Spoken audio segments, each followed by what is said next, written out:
The council chamber floated in the darkness of space, a massive ring station where representatives from across the galaxy gathered to discuss matters of peace and trade. Today, however, peace was the furthest thing from Ambassador Shiva's mind as she stood before the assembled delegates, her aquatic features pale with fear. "Please," she said, her voice trembling. "The scourge will reach our system in 30 days. My people have no weapons, no soldiers, no way to defend ourselves. We have only ever known peace." The Villani were an old race, one that had abandoned violence thousands of years ago. Their world of endless oceans and floating cities had never known war. They built things of beauty, created art that moved souls, and lived in harmony with their planet. Now that peaceful existence faced annihilation. The scourge were coming.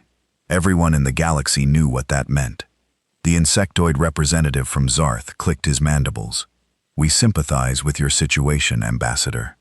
However, our defense fleet is stretched thin. We cannot spare ships." "The Krill Collective has similar concerns," added another delegate, her crystalline body refracting the chamber's light. "The scourge may target us next. We must protect our own worlds first." One by one, the excuses came. Too far away, too expensive, too risky. Not enough ships, not enough time. The Villani were on their own, as so many others had been before them. The scourge had consumed 17 worlds in the past decade, and the galaxy had learned to look away. Shiva felt her heart sinking. She had expected this, but hope died hard. Her people would be extinct within weeks. Millions of years of evolution, thousands of years of civilization, all ending because they had chosen peace over preparation. "If there are no other offers of assistance," the council chairman began, "we shall move to the next. The Terran Federation offers aid." The chamber fell silent. All eyes turned to the human representative, a stern woman named Ambassador Chen. Humans were relatively new to the galactic stage, having achieved faster-than-light travel only 70 years ago. They were considered strange by most species, aggressive, unpredictable, and oddly emotional for a spacefaring race. You would help us?" Shiva asked, barely daring to believe. Ambassador Chen stood, her dark eyes serious. "The Terran Federation does not abandon those who ask for help. We are dispatching assistance immediately. Expect our ships within 5 days." "How many ships?" asked the Zarth representative skeptically. "The Scourge fleet numbers over 200 vessels. What can you possibly—" "Enough ships," Chen interrupted. "Ambassador Shiva, prepare your people. Humanity is coming." The transmission ended, and the council erupted in whispers. The humans were mad. Everyone agreed. They would send a token force, maybe help evacuate some civilians and leave. That was what any sensible species would do. The scourge could not be fought. They could only be survived. Shiva returned to Villani Prime with a heavy heart. She had secured help, yes, but what could the humans really do? They were a young species, barely established in galactic politics. She had seen their ships, functional, but nothing impressive. Their military was small compared to the major powers. Still, it was more than nothing, more than anyone else had offered. 5 days later, the human ships arrived. Shiva stood in the orbital observation station, watching the designated coordinates with her military advisor, Commander Thilon. They expected perhaps a cruiser or two, maybe a frigate squadron. What emerged from faster-than-light travel made Thilon's datapad slip from his hands. 3 ships appeared, but calling them ships felt inadequate. The first was a carrier, easily 3 kilometers long, bristling with launch bays and point defense cannons. Its hull was scarred and patched, bearing the marks of dozens of battles. The name Indomitable ran along its side in harsh human letters. The second was even larger, a strange vessel that looked more like a flying factory than a warship. Massive construction arms folded against its hull, and its cargo bays could have swallowed a Villani city whole. Prometheus Rising was its name. The third ship made Shiva's blood run cold. It was smaller than the others, but it radiated menace like a predator among prey. Every line of its design spoke of a single purpose: destruction. Weapon ports covered its surface, and its main cannon ran nearly the length of the ship. The Hammerfell had come to Villani space. "By the deep waters," Thilon whispered, What are those? Before Shiva could answer, a communication request came through. A human face appeared on the screen, a woman in her 40s with sharp features and eyes that had seen too much combat. Ambassador Shiva, I'm Commander Elena Vasquez of the TFS Indomitable. Permission to dock? We need to discuss defensive strategies immediately. Defensive strategies? Shiva repeated, confused. Commander, we appreciate the evacuation assistance, but evacuation? Vasquez looked genuinely puzzled. Ambassador, we're not here to evacuate. We're here to defend your world. Now, are you going to let us dock, or do we need to set up a meeting in space? We have a lot of work to do, and only 25 days to do it. 20 minutes later, Shiva and her advisors sat in the Indomitable's briefing room, staring at holographic displays of their entire planet. Human officers moved around them with purpose, each one focused and efficient. The room hummed with quiet intensity. Commander Vasquez stood at the display, her fingers manipulating the three-dimensional image of Volani Prime. We've completed our initial scans. Your planet has 3 major continents and 17 significant population centers. Your orbital space is empty except for civilian stations. No defense platforms, no military installations, no weapon emplacements. We are a peaceful people, Shiva said softly. We have no need for such things. You do now, Vasquez replied, not unkindly. The Scourge don't care about peace. They care about biomass. Every living thing on your world is food to them. She zoomed in on the largest continent. We'll start here. Chief Engineer Webb is already preparing construction teams. We'll have the first orbital defense platforms operational within 48 hours. 48 hours, Thelon said, shocked. That's impossible. Such construction would take months, even years. A massive man in a grease-stained uniform stepped forward. His name tag read Webb. Respectfully, Commander Thelon, you've never seen human engineers work against a deadline. We built the Mars colonies in 8 months. We constructed the Titan shipyards in 3 years. When humans need something done fast, we make it happen. But the resources, Shiva began. The Prometheus Rising is a mobile construction platform, Webb explained. She carries raw materials, fabrication equipment, and 5,000 of the best engineers in human space. We also have mining drones that can extract what we need from your asteroid belt. Resources aren't the problem. Time is. Vasquez pulled up another display. We're also going to need to fortify your population centers. The Scourge will make landfall. They always do. We need bunkers, evacuation routes, and defensive positions. Your people will need to relocate to hardened shelters. Our people have never experienced war, Shiva said, feeling helpless. They don't know how to fight, how to hide, how to... Then we teach them, Vasquez said firmly. Ambassador, I know this is overwhelming. Your people have lived in peace for generations. That's beautiful. That's what we're fighting for. So you can keep that peace. But right now, we need you to trust us. Can you do that? Shiva looked at the human commander, at her scarred hands and tired eyes, and saw something she hadn't expected. Genuine determination. This woman wasn't here out of political obligation or for some hidden agenda. She was here because she believed in protecting those who couldn't protect themselves. Yes, Shiva said. We trust you. Tell us what you need. Everything, Vasquez replied. Landing coordinates for construction teams, lists of all underground caverns and natural shelters, civilian organization plans. We'll also need volunteers, people willing to learn basic combat skills. They won't be soldiers in 25 days, but they can learn to operate defensive systems. I'll put out the call, Thelon said, straightening. What else? Chief Webb grinned, though it wasn't a happy expression. Coffee. Lots of coffee. And tell your people not to panic when they see our work. Human construction methods can be loud. That turned out to be the understatement of the century. Within 6 hours, human shuttles filled Volani skies.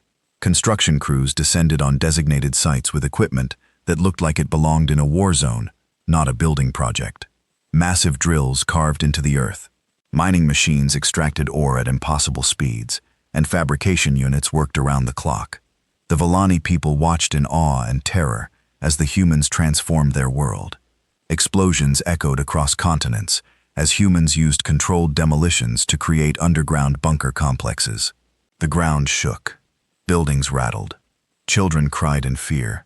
But the humans kept working. Shiva visited one construction site 3 days after the humans arrived. What had been an empty field was now a massive underground facility, complete with life support, food storage, and medical facilities. Human workers moved in organized chaos, each one knowing exactly what to do. A young human engineer, her face covered in dust, paused to explain the air filtration system to a confused Volani technician. See, the scourge release toxic spores when they die. This filter catches anything smaller than 0.01 microns. Your people will be safe down here. You fought them before, the Volani said, not quite a question. The engineer's face darkened. Once colony world called New Providence, we lost. We lost a lot of people before we figured out how to fight them. That's why we're here, so you don't have to learn those lessons the hard way. In orbit, the transformation was even more dramatic. Where empty space had existed, massive defense platforms now floated, each one bristling with railguns and missile batteries. The Prometheus Rising worked non-stop manufacturing components and assembling structures with mechanical precision. Shiva watched from the observation deck as another platform came online, its weapon systems glowing with power. Beside her, Commander Vasquez reviewed tactical displays on a datapad. 22 days left, Vasquez said. We'll have the primary defense grid complete in 15. That gives us a week for testing and adjustments. Commander, I must ask, Shiva said carefully. Why is humanity doing this? We can never repay you for this effort. We have nothing you need. Vasquez looked up from her pad, and for a moment, her professional mask slipped.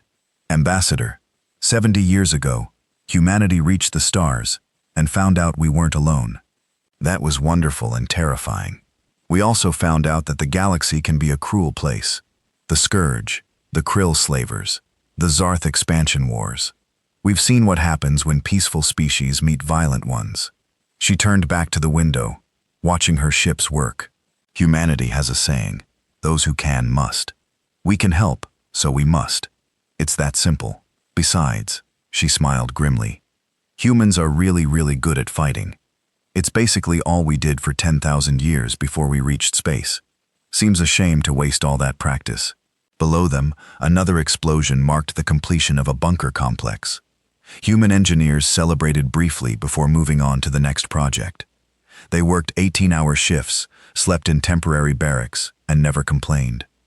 20 days remaining. The orbital defenses were 70% complete. Underground shelters could now house the entire Volani population. Volunteer training was underway, though most Volani struggled with the concept of deliberately harming another living thing. The Hammerfell remained in high orbit, silent and waiting. Shiva had asked Vasquez about it once. The Hammerfell is our seed ship, Vasquez had explained.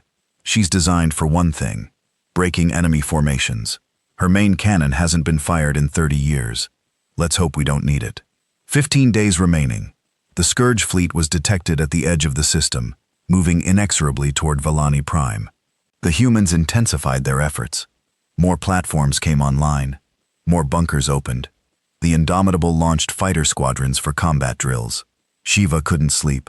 She wandered the corridors of the orbital station, watching humans prepare for war with grim efficiency. They joked with each other, shared meals, told stories about home. They were so alive, so full of energy despite the exhausting work. She found Commander Vasquez in the observation deck at 3 o'clock in the morning, staring at the distant stars where the Scourge fleet approached. Can we win? Shiva asked quietly. Vasquez didn't answer immediately. When she did, her voice was honest. I don't know. The Scourge are tough, and there are a lot of them. But here's what I do know. They've never faced humanity before. They think your world is an easy target. They're wrong, and we're going to teach them that lesson, whatever it costs. Why do you fight so readily? Shiva asked. The galaxy thinks humans are aggressive, dangerous even. But I've seen your people these past weeks. You're kind, creative, funny. Why are you also so good at violence? Vasquez smiled sadly. Because sometimes, Ambassador, the only way to protect kindness is with strength. The only way to preserve peace is to be willing to fight for it. Humans learned that lesson over and over throughout our history. We just hope the rest of the galaxy never has to. 10 days remaining. The defense grid was complete. Every Vallani citizen had an assigned shelter. Human Marines ran combat drills with the few Vallani volunteers who showed aptitude. Most failed, but a handful, those with the right combination of courage and desperation, learned quickly. 5 days remaining. The Scourge fleet entered the outer system. Their bioships were visible now on long-range sensors, massive organic vessels that pulsed with malevolent life. 3 days remaining. Civilian evacuations began. Vallani citizens filed into the underground shelters, terrified but trusting the humans who had worked so hard to protect them. 1 day remaining. The human fleet moved into defensive positions. The Indomitable sat at the center, its fighter bays ready. The Prometheus Rising withdrew to high orbit, its construction arms now carrying emergency repair equipment. The Hammerfell powered up its weapons for the first time since arriving. Commander Vasquez stood on the bridge of the Indomitable, surrounded by her crew. Shiva watched from a secondary station, her hands trembling. All stations, report status. Vasquez ordered. Orbital defense grid at 100%. All batteries loaded and targeted. Fighter squadrons ready for launch. Pilots are eager, Commander. Marine battalions are at defensive positions. Sir, they say they're ready to show these bugs what humanity thinks of them. Vasquez allowed herself a small smile. All right, people. The Scourge think this is going to be easy. They think the Vallani are helpless prey.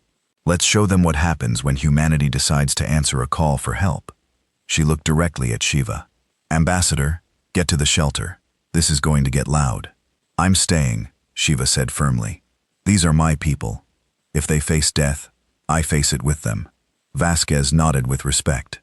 Suit yourself. Welcome to a human war, Ambassador. It's not pretty, but we're damn good at it. The Scourge fleet entered orbital space, 200 bioships strong, each one oozing with organic weapons and carrying thousands of ground troops. They had done this countless times before. This would be no different. They were about to learn how wrong they were. Chief Engineer Webb stood in the Prometheus Rising's command center, watching the sensors. He opened a channel to Vasquez. Commander, they're in range of the defense grid. Fire at will, Chief. Webb allowed himself a savage grin. With pleasure. Orbital batteries, light them up. The space around Vallani Prime erupted in fire as humanity's answer roared across the void. The first railgun round crossed the distance between the orbital platform and the Scourge fleet in less than 2 seconds. It struck a bioship amidships, punching through the organic armor like paper. The ship convulsed, ichor bleeding into space, and then exploded from within as the kinetic energy tore it apart. Then the rest of the defense grid opened fire. The void between Vallani Prime and the Scourge fleet became a storm of metal and energy. Hundreds of railgun rounds streaked across space, each one moving at a significant fraction of light speed. The Scourge bioships, expecting minimal resistance, had maintained a tight formation. It was a fatal mistake. The first salvo destroyed 37 ships outright. Another dozen were crippled, their organic hulls ruptured and bleeding atmosphere. The Scourge fleet, which had consumed 17 worlds without serious opposition, suddenly found itself bleeding. On the bridge of the Indomitable, Commander Vasquez watched the tactical display with cold satisfaction. Second salvo. Target the capital ships. The defense platforms adjusted their aim. The larger Scourge vessels, each one capable of carrying hundreds of thousands of ground troops, found themselves under concentrated fire. Their thick armor held for a few seconds, then failed under the relentless bombardment. Direct hit on target Alpha 7, she's breaking apart. Target Alpha 12 is venting atmosphere, weapons offline. Target Alpha 4 is attempting to regenerate hull damage, recommend sustained fire. Granted, burn it down. Ambassador Shiva stood behind Vasquez, her aquatic features pale with shock. The Vallani had no concept of warfare on this scale.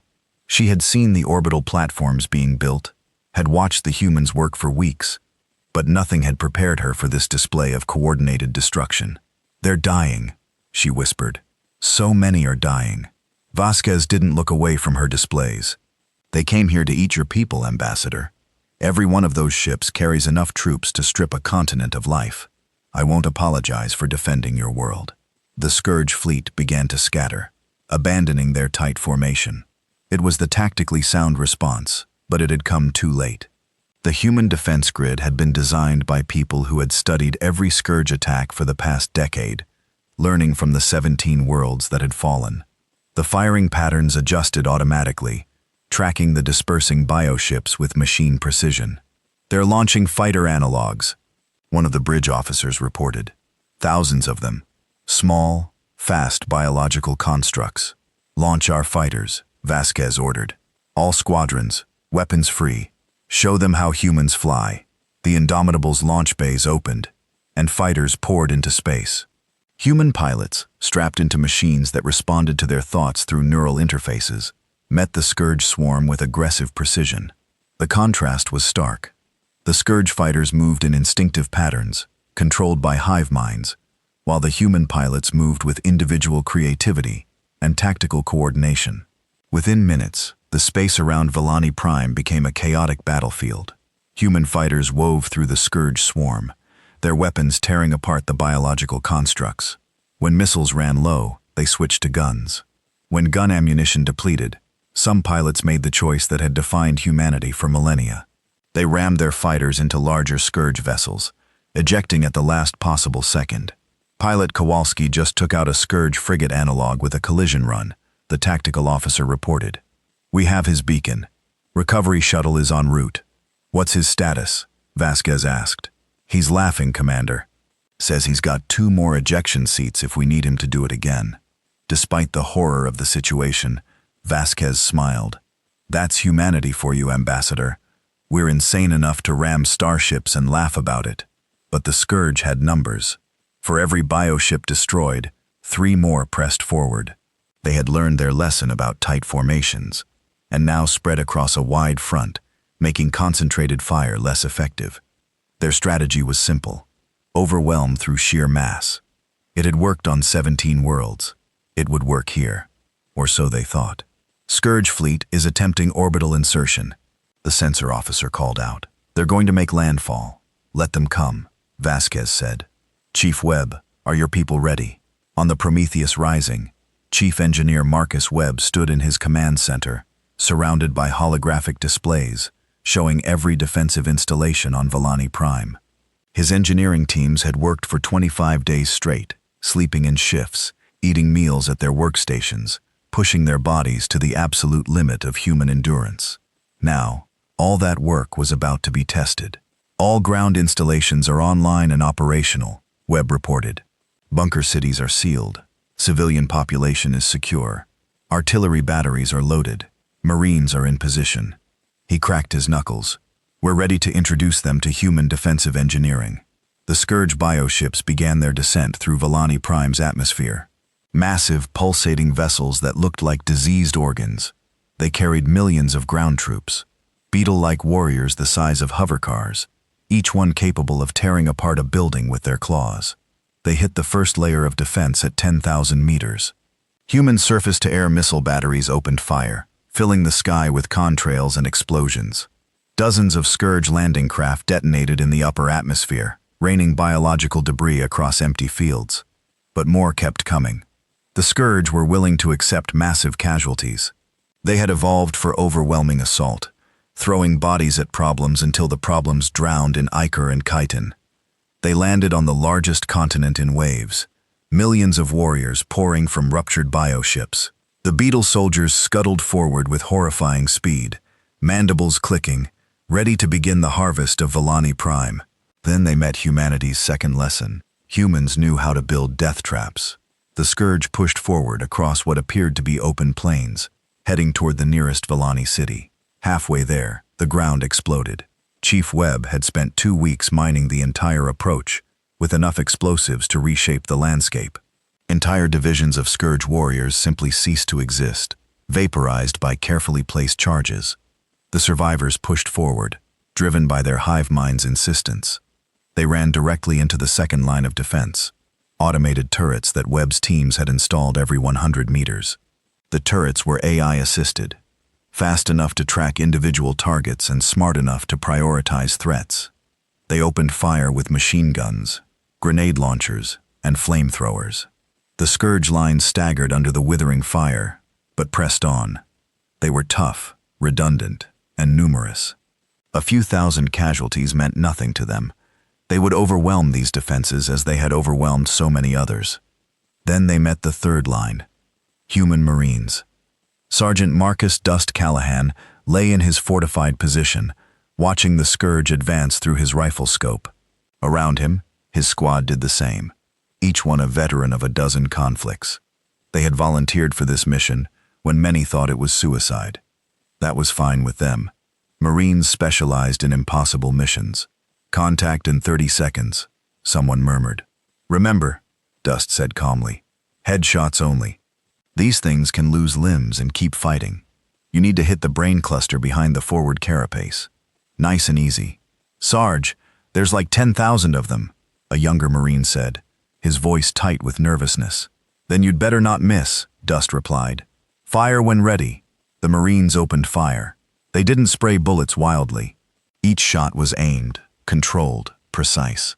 Human marksmanship, honed over centuries of warfare, met alien biology in a test of efficiency versus numbers.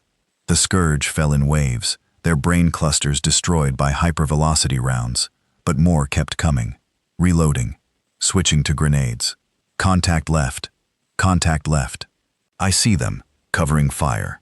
The battle devolved into chaos. The Scourge reached the human lines and began close combat. These aliens had evolved for melee warfare, their mandibles and claws designed to tear apart flesh and armor alike. But humans had evolved for something else, adaptability and ruthless efficiency. When rifles ran out of ammunition, Marines switched to shotguns. When shotguns ran dry, they used pistols. When pistols were empty, they pulled out combat knives. When knives broke, they used their hands and whatever they could grab. One Marine killed a Scourge warrior with its own severed claw, then used that claw to kill 3 more. In the command bunker beneath the battlefield, Commander Thelen of the Villani Defense Force watched in stunned disbelief. He had never imagined combat could be so brutal, so personal, so utterly without mercy. The humans fought like cornered predators, giving no quarter and expecting none. They're insane, he whispered. They're magnificent, Shiva corrected, standing beside him. She had refused to stay in orbit once the ground battle began, insisting on being with her people. Now she watched as humans died to protect a species they had known for less than a month. They're fighting for us, for people they barely know. Scourge are breaking through on the northern approach, a tactical officer reported. They're heading for Shelter Complex 7. 3,000 civilians inside. Dispatch reinforcements, Thelon ordered, though he knew they had none to send. Every human soldier was already engaged. They were outnumbered 50 to 1. Negative, came a voice over the comms. It was Dust. Northern approach is my sector. We'll handle it. Sergeant, you have 14 Marines. The enemy force is over 500 Scourge warriors. You need to fall back. Respectfully, Commander, that's not happening. These civilians asked for shelter. Humanity doesn't break promises. Dust out. The channel went silent. Thelon pulled up the visual feed from the northern approach and watched in horror and awe as 14 humans positioned themselves between 500 aliens and a shelter full of innocent civilians. They held for 40 minutes. Dust and his team used every trick humanity had learned in 10,000 years of warfare. They used the terrain, funneling the Scourge into kill zones. They used combined arms, coordinating rifle fire with grenades and explosives. They used psychological warfare, making noise and movement to seem more numerous than they were. When one Marine fell wounded, another dragged him to cover and kept fighting. When ammunition ran low, they didn't retreat. They fixed bayonets. The Scourge, expecting easy prey, found humans who refused to break. Every meter forward cost them dozens of warriors. Every second of delay meant more civilians reaching safety. The hive mind couldn't understand it. Why were these creatures fighting so hard for beings that weren't even their own species? By the time reinforcements arrived, Dust was the only Marine still standing. He was covered in blood, his own and the scourges, and surrounded by hundreds of alien corpses. His rifle was destroyed, his armor was shredded, and he had at least 6 serious wounds. But he was still conscious, still armed with a combat knife, still standing between the enemy and the shelter entrance. "Shelter is secure," he reported when the reinforcements reached him. Then he collapsed. The medics got to work immediately, using their skills to stabilize wounds that would have killed any other species. Humans were tough, stupidly tough, evolved on a death world that had tried every way possible to kill them for millions of years. Dust would live, though he'd spend weeks in recovery. The battle raged for 3 days. The Scourge kept landing troops, kept pushing forward, kept expecting the defenders to break. But the humans didn't break. They couldn't afford to. Every shelter they defended contained thousands of Villani lives. Chief Webb worked miracles, using the Prometheus Rising's fabrication facilities to manufacture ammunition, medical supplies, and replacement parts for damaged defensive systems. His engineers worked in the middle of combat zones, repairing turrets under fire, rebuilding defensive positions, while Scourge warriors attacked them. One engineer, a woman named Sarah Chen, held a critical supply route by herself for 2 hours when her squad was pinned down. She used a construction mech, a machine designed for lifting cargo, as an improvised combat vehicle, crushing Scourge warriors with equipment that was never meant for warfare. In orbit, the battle continued. The Scourge bioships kept coming, and the human fleet kept destroying them. But the numbers were telling. The Indomitable had lost 1/3 of its fighter complement. 2 of the orbital defense platforms had been destroyed. Human casualties mounted. On the 3rd day, Commander Vasquez stood on the bridge, reviewing reports, and realized the truth. They were losing. Not quickly, not obviously, but inevitably. The Scourge simply had too many ships, too many warriors. Humanity was fighting with everything they had, but eventually, the numbers would overwhelm them. "Commander," the tactical officer said quietly, "Scourge capital ships are forming up. They're preparing for a massive orbital bombardment. If they target the shelters directly, the shelters could withstand conventional attacks. But if the Scourge were willing to sacrifice dozens of their own ships to punch through the defenses, they could reach the civilians. Millions would die." Vasquez stood silent for a long moment, running calculations in her head. Then she opened a channel to the Hammerfell. "Captain Morrison, this is Commander Vasquez. Authorization code, Vasquez, Theta 9. I need your main gun." There was a long pause. Everyone on the bridge knew what that meant.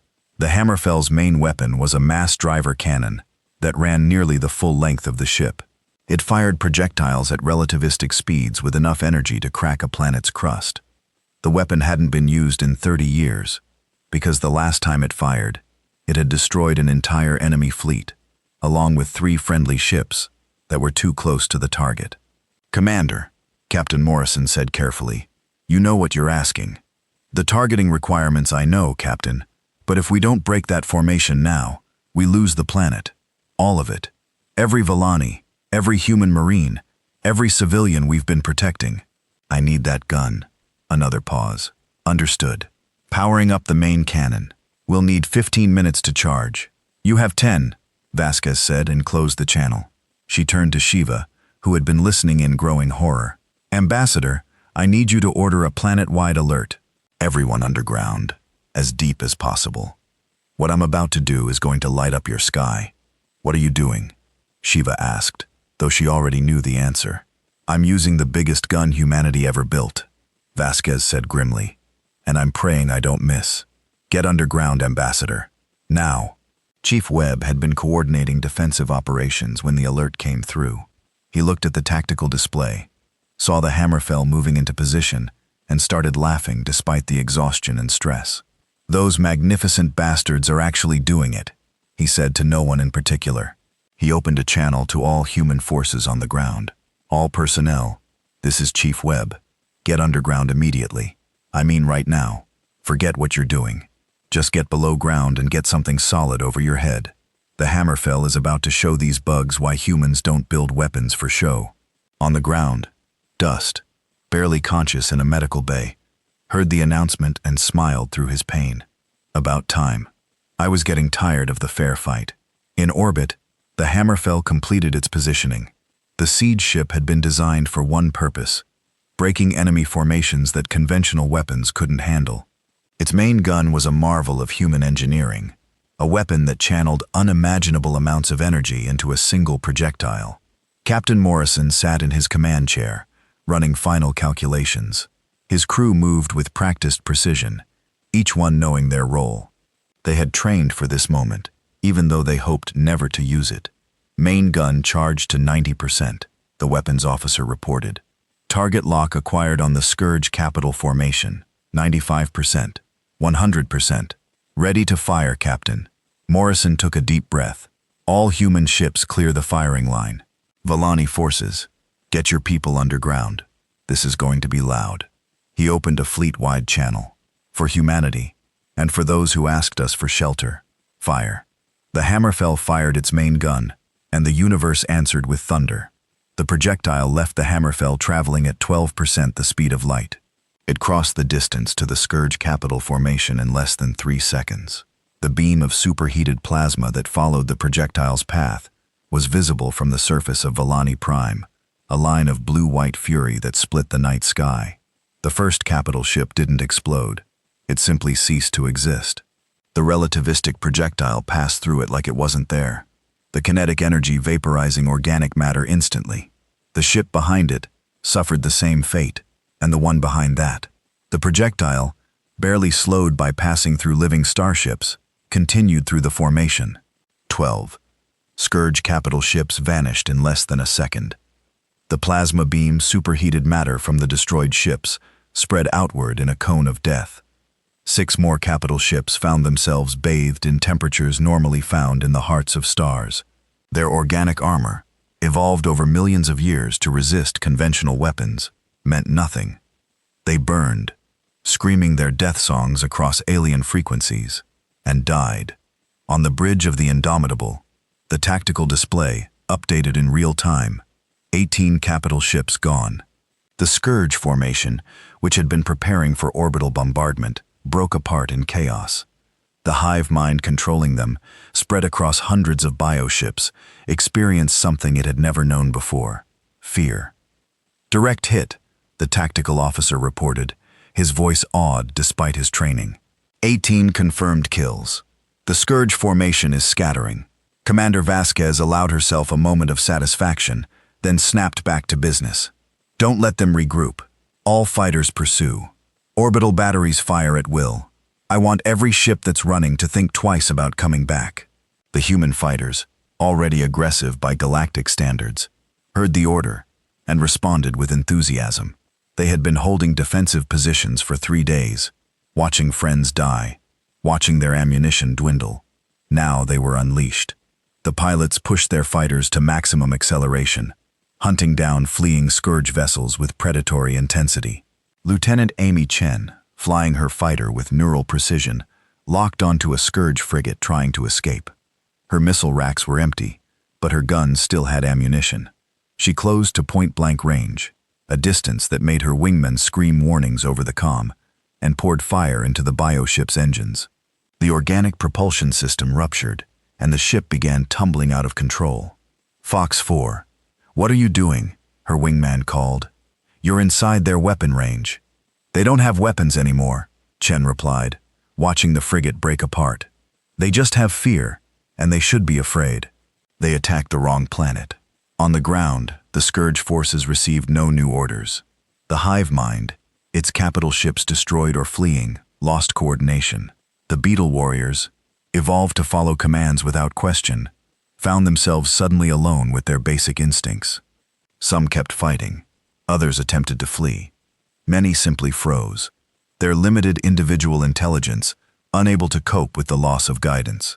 Human Marines, battered and exhausted, pressed their advantage. Sergeant Dust, conscious again despite his injuries, refused to stay in the medical bay. He armed himself with a rifle and returned to the battlefield, ignoring the protests of the medical staff. "Sarge, you need rest," one of his Marines said. "I'll rest when they're gone," Dust replied, loading his weapon. "Right now, we finish this." The tide had turned, but battles don't end cleanly. The scourge on the ground still numbered in the millions, and even disorganized, they were dangerous. Human forces began systematic clearing operations, moving through contested areas with methodical precision. Chief Webb's defensive installations, battered but functional, provided fire support. One scourge concentration held out near Shelter Complex 12. Cut off from the hive mind, they had reverted to their most basic instinct: consume. They tore into the ground, trying to dig toward the shelter, trying to reach the Villani civilians hiding beneath. A team of human combat engineers reached the site first. Led by Sergeant Maria Santos, they found the scourge literally eating through the earth, their powerful mandibles grinding through rock and soil. The shelter's outer wall would be breached within hours. "Can't use explosives," Santos muttered, reviewing the situation. "Too close to the shelter. Heavy weapons might damage the structure." She grinned without humor.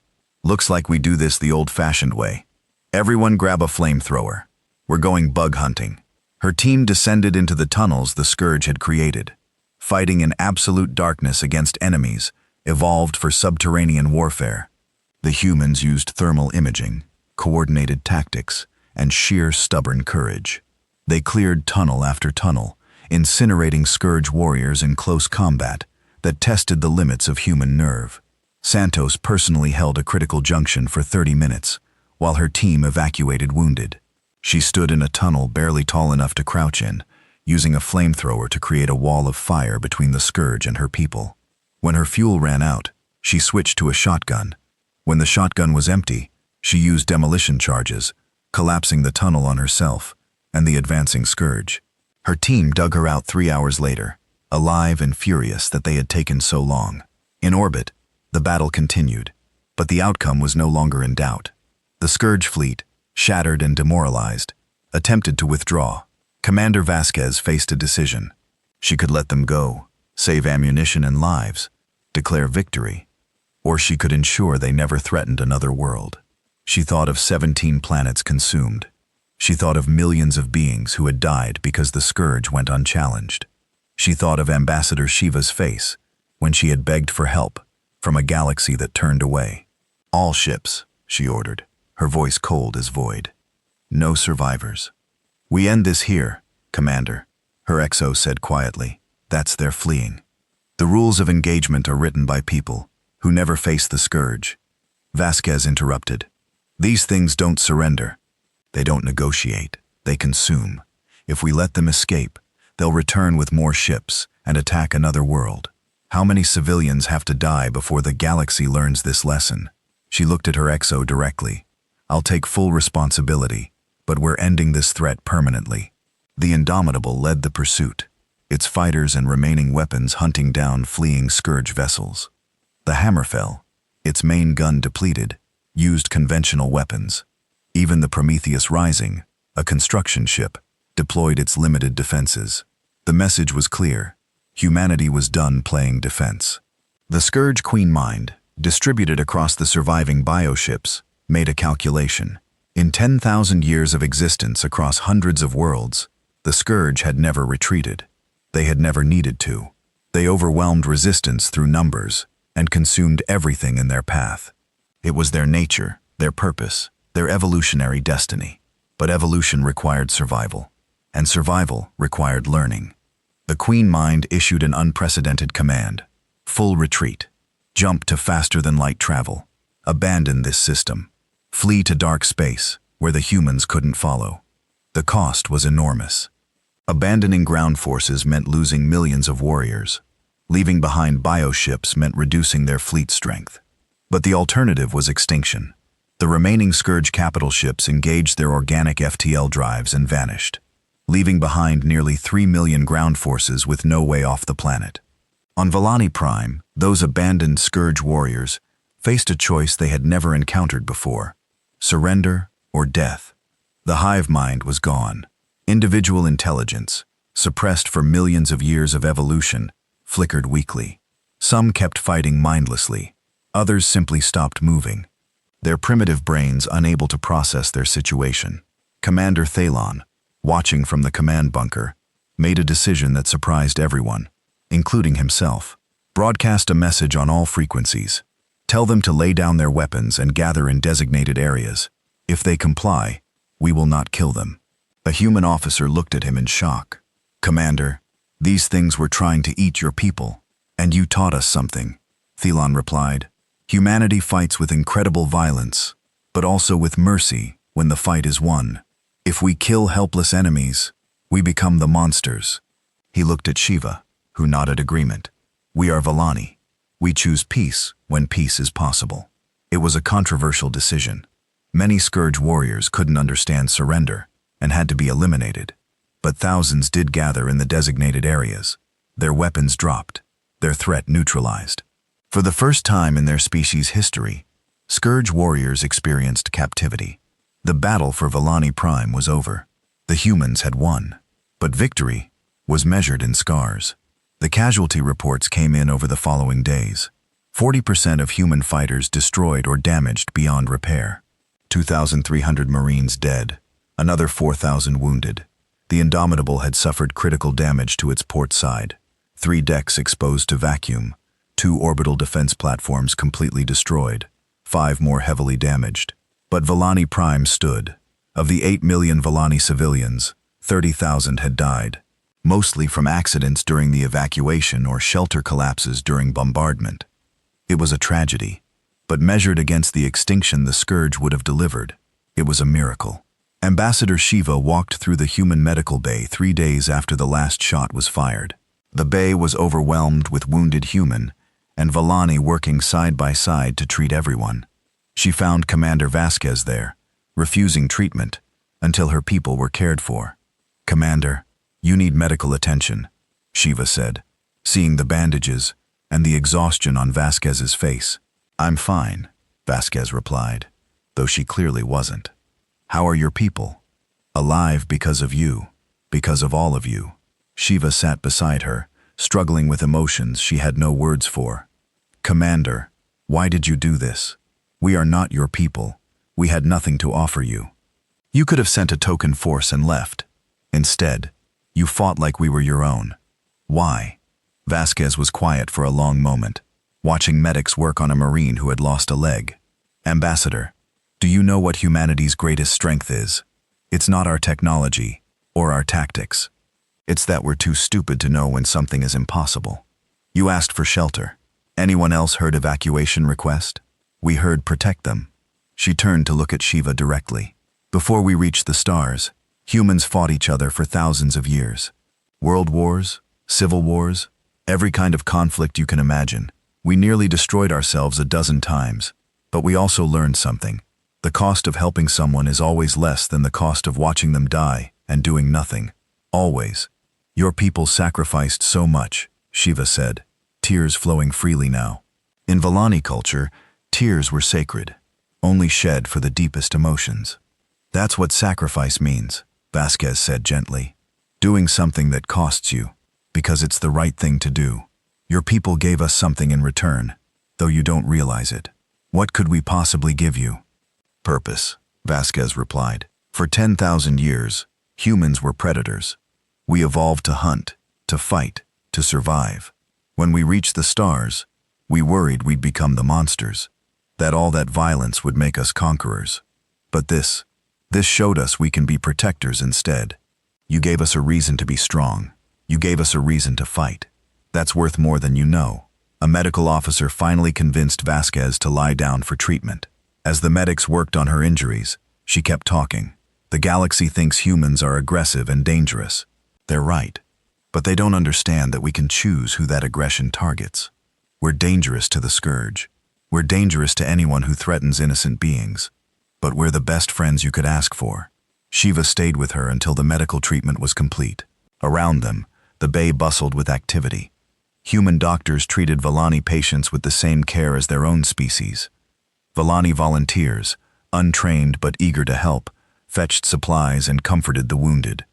In the aftermath of violence, 2 species learned to work together. Chief Engineer Webb was already planning the reconstruction. The Prometheus Rising, damaged but functional, began manufacturing materials for rebuilding. The defensive platforms that survived would be upgraded. The bunker cities would become permanent infrastructure. Volani Prime would emerge from this war stronger than before. Webb visited one of the surface sites where a battle had raged. The landscape was scarred, cratered from explosives and weapon fire. Scourge corpses were being cleared by automated systems. It looked like hell, but Webb saw something else. Opportunity. "We're going to help you rebuild all of this," he told the Volani engineers accompanying him. "But we're also going to teach you how to build defensively, how to maintain weapon systems, how to be ready if something like this happens again. We are a peaceful people," one of the Volani said hesitantly. "We do not want to become warriors." "You don't have to be warriors," Webb replied, "but you need to be prepared. Peace is wonderful, but peace without the ability to defend it is just asking to be a victim. We'll teach you to be strong. What you do with that strength is up to you." The captured Scourge warriors presented a unique problem. The Galactic Council wanted them destroyed. They were too dangerous to keep alive. The Volani, however, refused. Commander Thielen argued passionately that destroying helpless prisoners would make them no better than the Scourge themselves. Humanity offered a compromise. The Scourge would be studied, their biology analyzed, their hive mind mechanisms understood. If they could be rehabilitated, separated from the hive permanently, they might become individuals. If not, they would be humanely kept in isolation. It was a long shot, but it was better than mass execution. Scientists from multiple species arrived to study these captured Scourge. What they found was disturbing and sad. Creatures evolved entirely for warfare with almost no individual identity, but there were sparks of something more. Hints that with the hive mind gone, individuality could emerge. It would take years, maybe decades, but there was hope. 1 week after the battle ended, the Indomitable prepared to depart. The ship was barely flight-worthy, held together by emergency patches and Chief Webb's engineering miracles. But Commander Vasquez insisted on leaving. Volani Prime needed to begin healing, and the human presence was a reminder of trauma. Ambassador Shiva stood in the orbital station's docking bay, watching the human crew prepare for departure. She had prepared a speech, something eloquent and worthy of the sacrifice these beings had made. When the moment came, all her prepared words evaporated. "Thank you," she said simply. "Thank you for everything." Vasquez smiled, tired but genuine. "You're welcome, Ambassador. Take care of your people, and remember what you learned. Peace is precious, but defending it isn't weakness. It's responsibility." "Will we see you again?" Shiva asked. "Maybe," Vasquez said. "The galaxy is a big place, and humanity is still exploring. But if you ever need help again, really need it, send word. We'll come. That's what friends do." The Indomitable departed, followed by the Prometheus Rising and the Hammerfell. They left behind a transformed world. Volani Prime had defense platforms, trained defensive forces, and the knowledge that they weren't alone in the galaxy. They also left behind something intangible but precious: hope.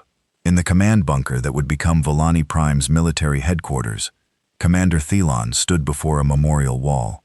Names were being engraved. Every human who had died defending their world. It would take weeks to complete.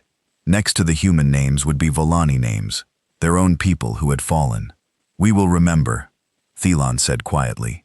"We will tell our children, and they will tell theirs. We will remember the day humanity answered our call for shelter and sent us commanders to lead, builders to fortify, and bombers to defend. We will remember that we are not alone."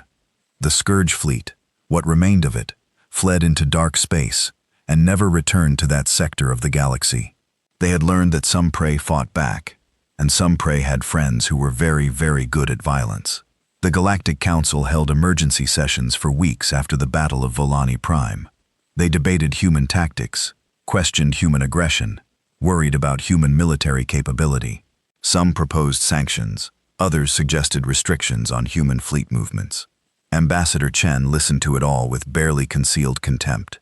When the debate finally died down, she stood to address the council. "For weeks, you've debated humanity's actions. You've questioned our methods, our morals, our right to intervene. I have one question for you.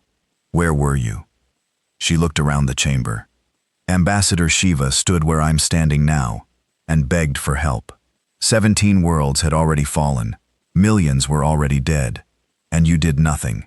You offered sympathy, offered evacuation options, offered words. Humanity offered ships, soldiers, and blood. The chamber was silent. Chen continued, her voice sharp. You call us aggressive? Yes, we are. You call us dangerous? Absolutely. But we're dangerous to slavers, to world eaters, to anyone who threatens innocent beings. If that makes us outlaws in your eyes, so be it. We'll be outlaws who sleep soundly, knowing we helped someone who needed it. The Terran Federation will continue to act according to our own principles. We will help those who ask for help. We will defend those who cannot defend themselves, and we will fight anyone who tries to stop us. This council can sanction us, condemn us, or thank us. Frankly, we don't care which. The people of Volani Prime know what we are. They're friends. Chen sat down. The council erupted in arguments, but the humans had made their position clear. They would not apologize for defending Volani Prime. They would not promise to follow rules written by beings who valued procedure over lives. Other species watching the debate quietly sent messages to Earth requesting military aid against various threats. Humanity had proven something the galaxy needed to know. Some species would fight for you, not for profit or territory, but simply because it was right. The Scourge, wherever they fled, carried with them a new understanding. The galaxy had changed. There was a new predator now, one that didn't hunt for food or territory. Humanity hunted monsters, and they were terrifyingly good at it. On Volani Prime, life began returning to normal, though normal had changed forever. Children played in parks built over old battlefields. Adults worked in cities that now had defensive walls. Volunteers trained with weapons they hoped never to use again. And above it all, in stationary orbit, sat a gift from humanity, a single defense platform maintained by a joint Volani human crew. It was a reminder and a promise. You are not alone, and you never will be again. Ambassador Shiva stood on a balcony overlooking her capital city, watching the sunset paint the sky in shades of purple and gold. Somewhere up there, human ships were patrolling, making sure the Scourge didn't return. Somewhere down here, human engineers were teaching Volani how to maintain their new defenses. She thought about the galaxy she had known, where the strong consumed the weak and the peaceful died alone. Then she thought about the new galaxy, where at least one species had decided that wasn't acceptable. Thank you, humanity, she whispered to the sunset, for teaching us that we deserve to survive. 3 months after the Battle of Volani Prime, the transformation was almost complete. Where ruins had stood, new buildings rose. Where empty fields had hosted battles, memorial gardens now grew. The scars remained. You couldn't erase that much violence. But life had returned to something resembling normalcy. Commander Elena Vasquez stood in what would become the Volani Defense Academy, watching construction crews put finishing touches on the main building. She had requested discharge from active duty and accepted the position of Chief Military Advisor to Volani Prime. The decision had surprised many in the Terran Federation, but not those who knew her. "You're really staying?" Chief Engineer Marcus Webb asked, joining her at the observation window. He had also chosen to remain, overseeing the reconstruction efforts. The Prometheus Rising had returned to human space, but Webb had transferred to civilian service. Volani Prime needed builders more than the fleet did. "Someone has to teach them," Vasquez replied. "They're good people, Webb. They deserve a chance to defend what they've built. And honestly, I'm tired of war. Teaching people how to avoid war, that's something I can do." Webb nodded. "Fair enough. The reconstruction is 90% complete. Defense grid is better than what we installed during the battle. Your students are actually learning faster than I expected." "Volani are quick learners," Vasquez agreed. "They just never had a reason to learn warfare before. Now they do." The Academy was humanity's gift to Volani Prime, a fully equipped training facility for defensive warfare. It taught strategy, tactics, weapons operation, and most importantly, the philosophy of defensive strength. The core principle was simple: be strong enough that no one dares attack, but never use that strength for conquest. Commander Thelen approached them, carrying data pads filled with reports. He had become the Academy's director, despite having no military background before the Scourge arrived. 3 months of combat had changed him, aged him, but also strengthened him. "The first class of trainees is ready for your inspection, Commander Vasquez," he said formally. 200 volunteers, all veterans of the battle. They want to ensure nothing like the scourge ever catches us unprepared again. "Let's see what they've learned," Vasquez said. The training ground was impressive, a full simulation facility capable of recreating any combat scenario. 200 Volani, all wearing the new Defensive Force uniforms, stood in formation. They weren't Marines, they never would be. But they were capable, trained defenders ready to protect their world. Vasquez walked along the ranks, seeing faces she recognized. The civilian who had helped coordinate evacuations, the engineer who had learned to repair combat equipment under fire, the medical technician who had saved dozens of lives in the field hospitals. They had all been ordinary people 3 months ago. War had made them something more. "At ease," she said, and the formation relaxed slightly. "I've reviewed your training scores. Most of you exceed minimum standards. Some of you are exceptional. You should be proud of what you've accomplished. But I want you to understand something important." She paused, making sure every eye was on her. "Being a defender isn't about how well you shoot. It's about knowing when to shoot. Humanity has fought thousands of wars. We're very good at violence. But the wars we're proudest of, they're the ones we prevented through strength. The battles we didn't have to fight because we were prepared. Your people chose peace for millennia. That was beautiful. That was right. But peace without strength is vulnerability. What you're learning here isn't how to be aggressive. It's how to be strong enough that aggression against you becomes too costly. Do you understand?" "Yes, Commander." 200 voices replied in unison. Vasquez smiled. "Good. Dismissed. Enjoy your leave. You've earned it." As the trainees filed out, Ambassador Shiva joined the group. She had been watching from the observation deck. "They learn well. You've given us a gift, Commander." "They were always capable," Vasquez replied. "They just needed someone to show them how." "Speaking of gifts, how's the shipyard project coming?" Shiva's expression brightened. "Better than expected. The Remembrance is ahead of schedule. She'll launch within 2 months." The Remembrance was Volani Prime's first true warship, designed jointly by Volani and human engineers. It wasn't large, a frigate-class vessel, but it was sophisticated, incorporating both Volani technology and human weapon systems. More importantly, it was a symbol. Volani Prime could defend itself. "I'd like to be there for the launch," Vasquez said, "if you'll have me. You and every human who fought for us will have honored places," Shiva assured her. "Speaking of which, the memorial dedication is tomorrow. Will you speak?" Vasquez hesitated. She hated speeches, hated putting her feelings into words that seemed inadequate, but she owed it to the people who had died here. "I'll speak. No promises it'll be eloquent."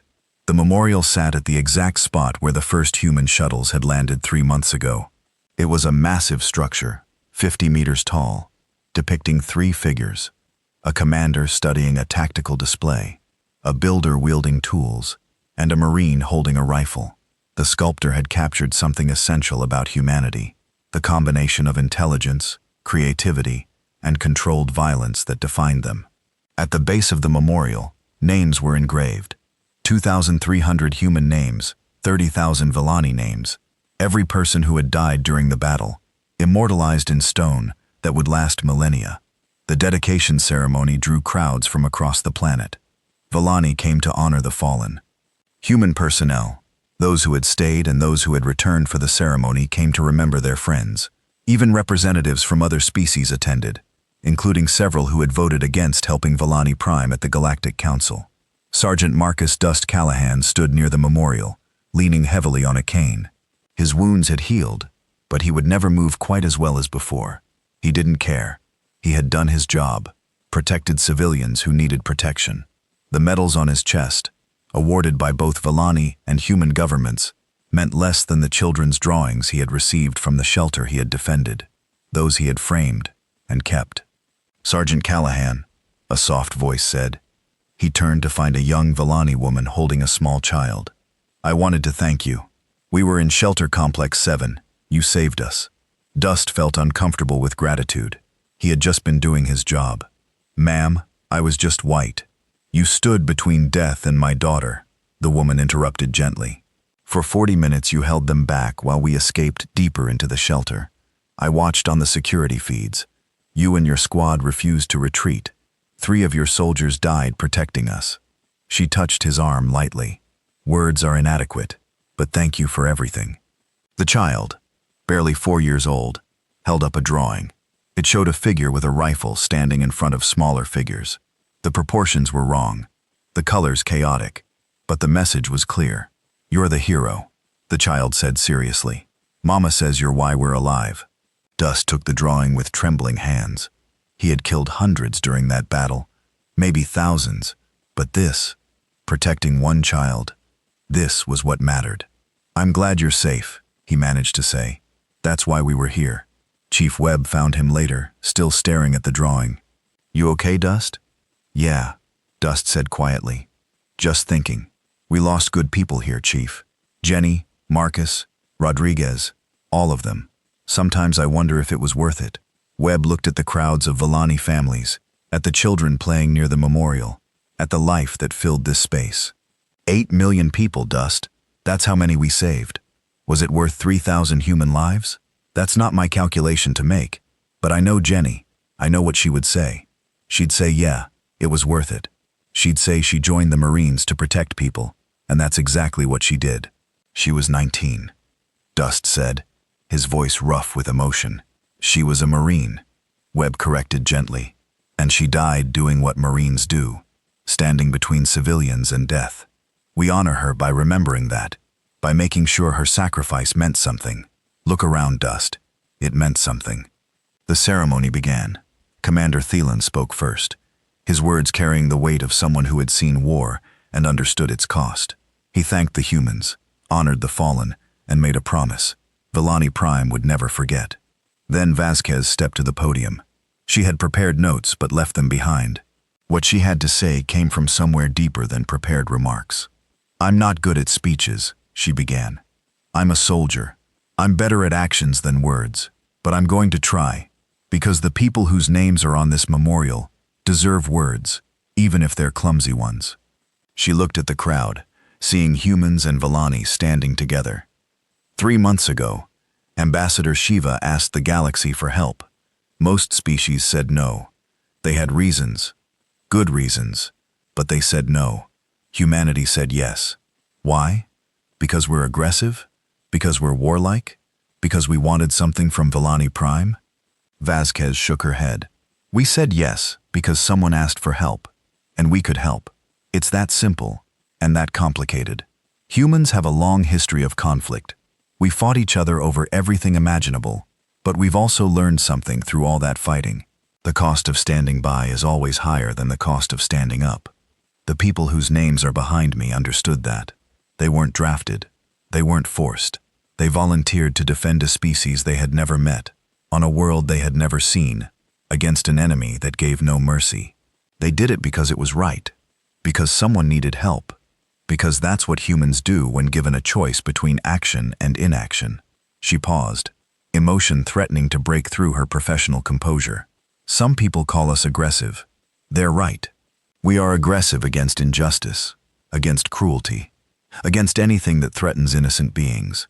If that makes us dangerous, then we'll be dangerous, but we'll be dangerous in defense of others, never in conquest of them.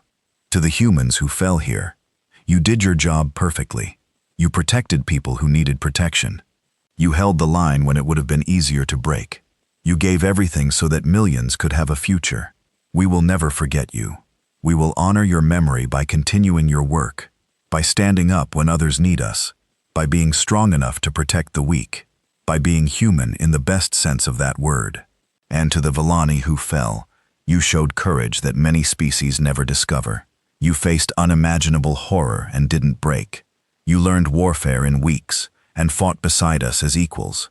Your people chose peace for millennia, and when that peace was threatened, you found strength you didn't know you had. We're honored to have fought beside you." Vasquez stepped back from the podium, her eyes glistening. The crowd was silent for a moment, then erupted in applause that echoed across the memorial grounds. Later, as the sun set and the crowds dispersed, small groups gathered around the memorial. Humans told stories about fallen friends. Villani shared memories of those they had lost. The two species, so different in their histories and natures, found common ground in shared grief and shared survival. Ambassador Chen arrived from Earth for the ceremony, bringing with her news from the Galactic Council. She found Vasquez sitting near the memorial alone with her thoughts. The Council formally censured the Terran Federation, Chen said without preamble. 17 different violations of intervention protocols. They want us to promise never to do this again. What did you tell them? Vasquez asked. I told them to shove their protocols where their sun doesn't shine, Chen replied with satisfaction. Then I told them that 4 other species have formally requested human military assistance. The Krill are threatening the Pleiadian colonies. The Vorash mining worlds are facing pirate raids, and 2 others have scourge sightings near their space. They all want what you gave Villani Prime, protection. And? Vasquez prompted. And the Terran Federation is sending ships, Chen said. The Council is furious, but they can't do anything about it. We're not breaking laws. We're responding to requests for help. What are they going to do? Sanction us for not letting people die? She sat beside Vasquez, looking at the memorial. You started something here, Elena. You showed the galaxy that humans won't stand by when we can help. That's going to have consequences. Good consequences or bad? Vasquez asked. Both, Chen admitted. Some species will fear us more. Some will ask for our help. Some will try to use us, but here's what matters. Species like the Villani now know they're not alone. The Scourge know they're not invincible. And humanity knows what we want to be in this galaxy. Not conquerors, but protectors. That's a heavy responsibility, Vasquez said quietly. It is, Chen agreed. But we're humans. We do heavy responsibilities. It's kind of our thing. The shipyard orbiting Villani Prime was a joint operation, combining Villani construction expertise with human military engineering. The Remembrance took shape over weeks. A sleek vessel that looked more like a Villani civilian ship than a human warship, but carried weapons that could defend against another Scourge attack. Chief Webb personally oversaw the weapons installation. The main guns were human-designed railguns, proven effective against bioships.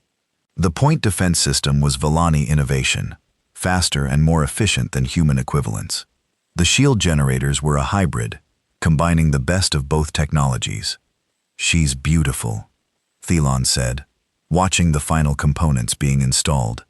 He had been promoted to Admiral, head of Villani Prime's new defense force. The rank sat awkwardly on him.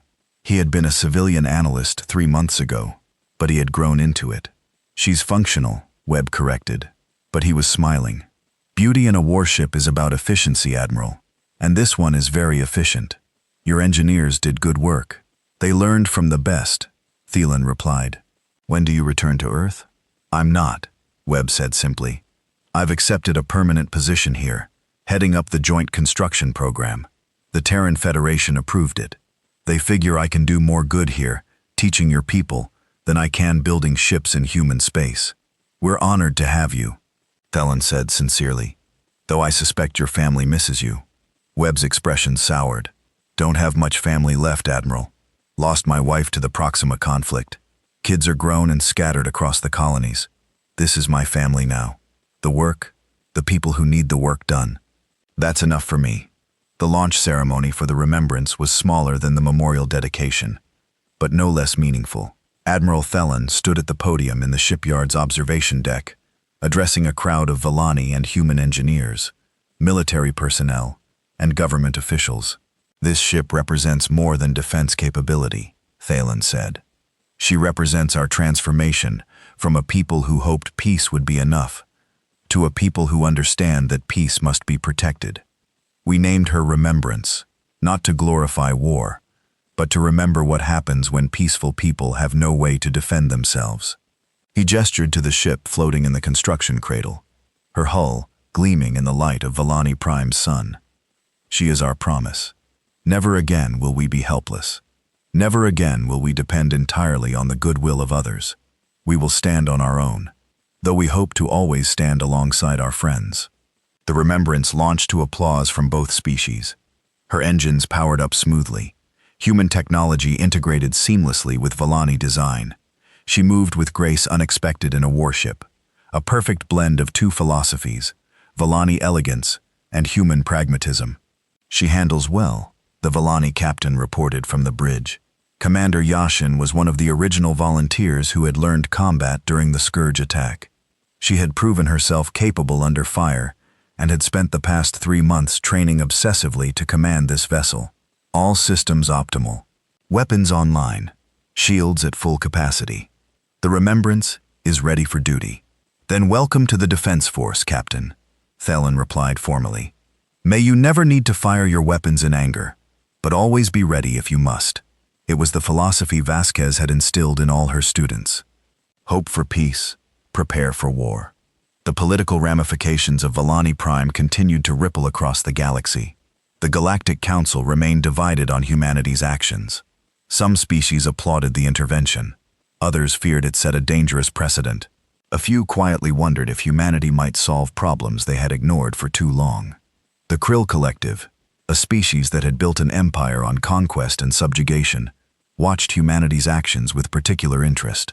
They had assumed humans were weak, their talk of helping others mere propaganda. The Battle of Volani Prime suggested otherwise.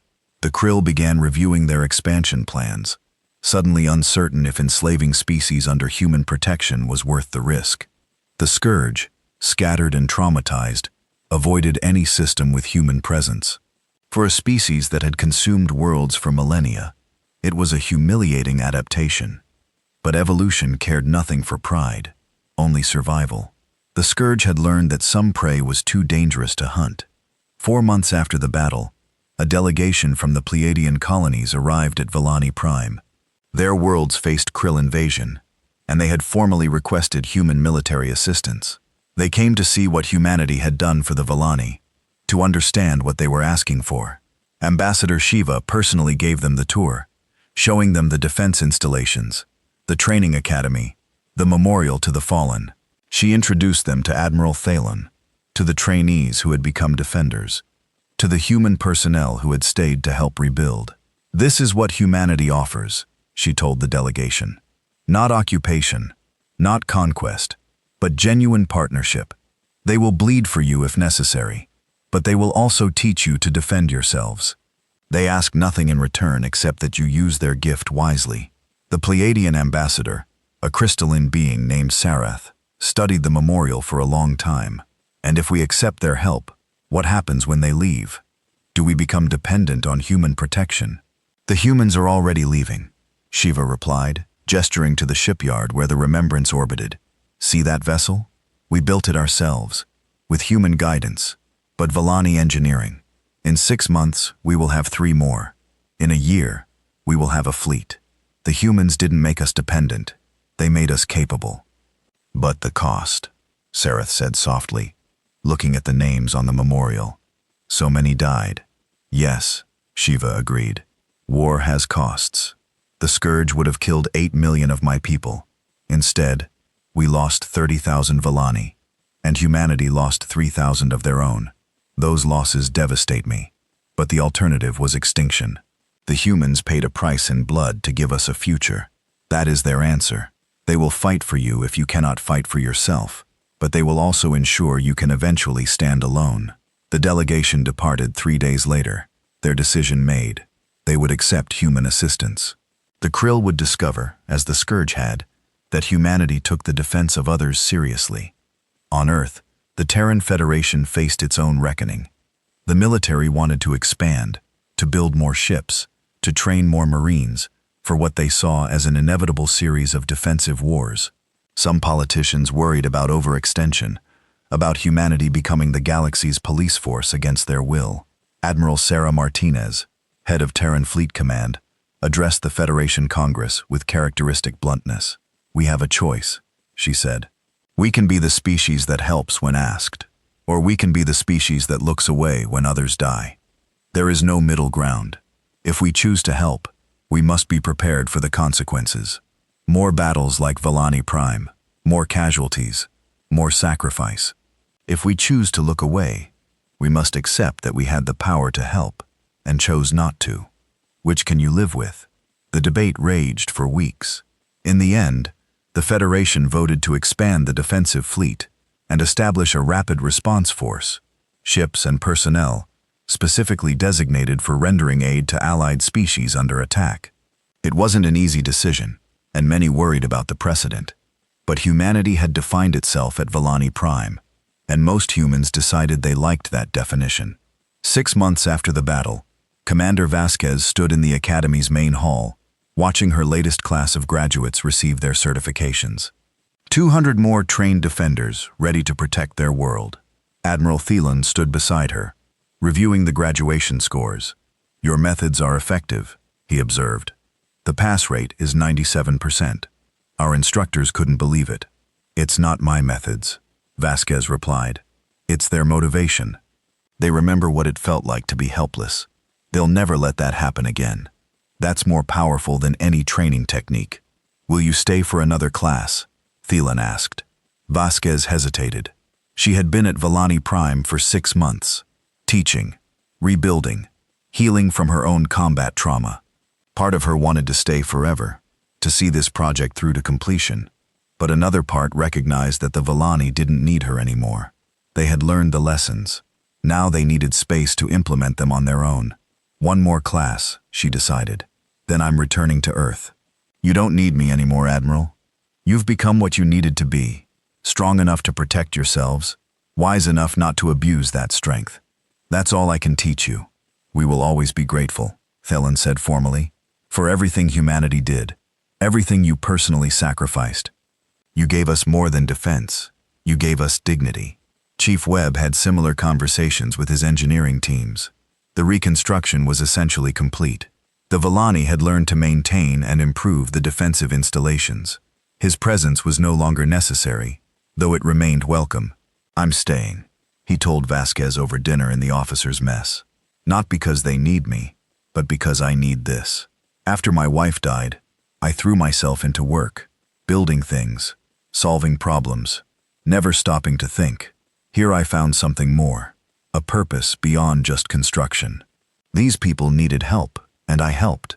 That's worth more than another shipyard or orbital station." "You're a good man, Webb," Vasquez said sincerely. "The Valani are lucky to have you." "I'm the lucky one," Webb corrected. "I found a home here, a real home, not just a barracks or a construction site. That's rare in this galaxy." Sergeant Dust had also chosen to stay, though his role was different. He couldn't serve as a combat instructor. His injuries were too severe. Instead, he taught survival skills, tactical thinking, and the mental discipline required for combat. His students loved him for his honesty and his refusal to sugarcoat the realities of warfare. "Fighting isn't glorious," he told one class bluntly. "It's terrifying, chaotic, and it never goes according to plan. People die, good people, people you care about. You survive by being smarter than the enemy, luckier than you deserve, and stubborn enough to keep fighting when every instinct says run. If that doesn't appeal to you, find a different career. No shame in that." But his students stayed. They had seen what happened when a peaceful people had no defenders. They would be those defenders, whatever the cost. The 1-year anniversary of the battle approached. Valani Prime had been transformed in ways both visible and invisible.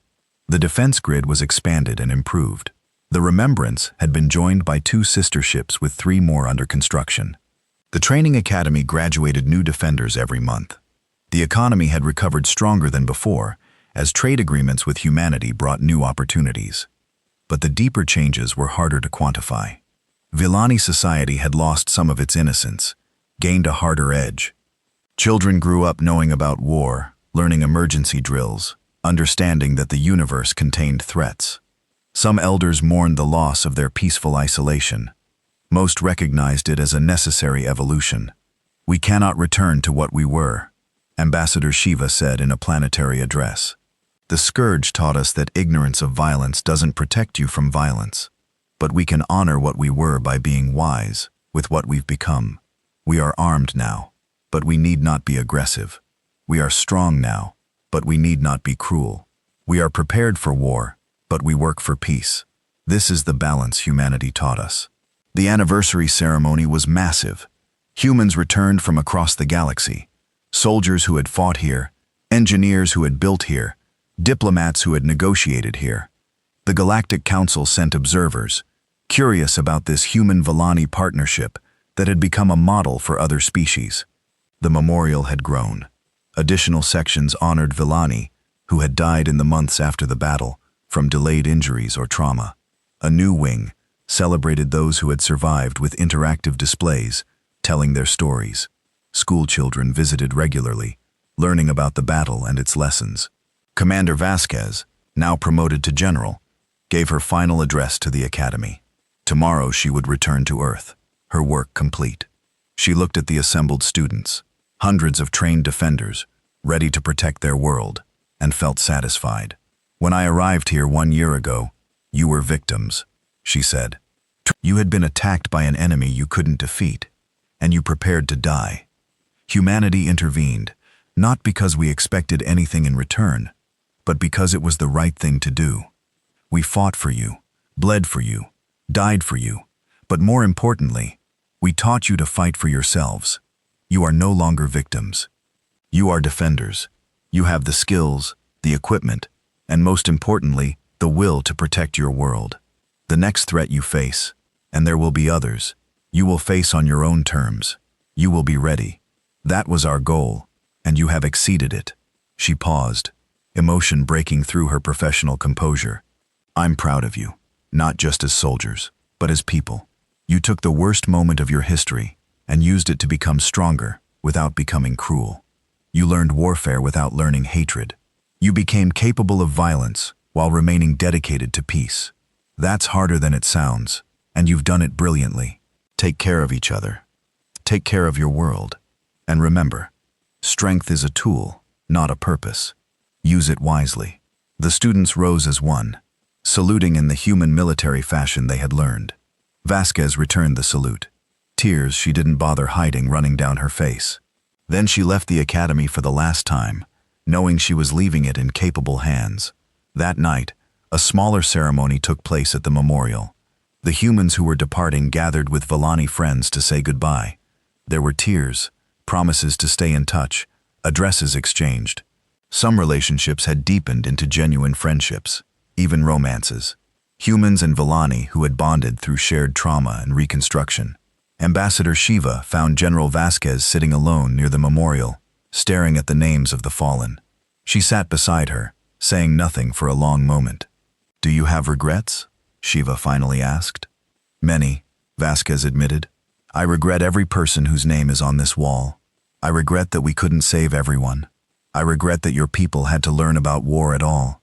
But I don't regret coming here. I don't regret fighting for you. That choice, at least, was right. You gave us everything, Shiva said softly.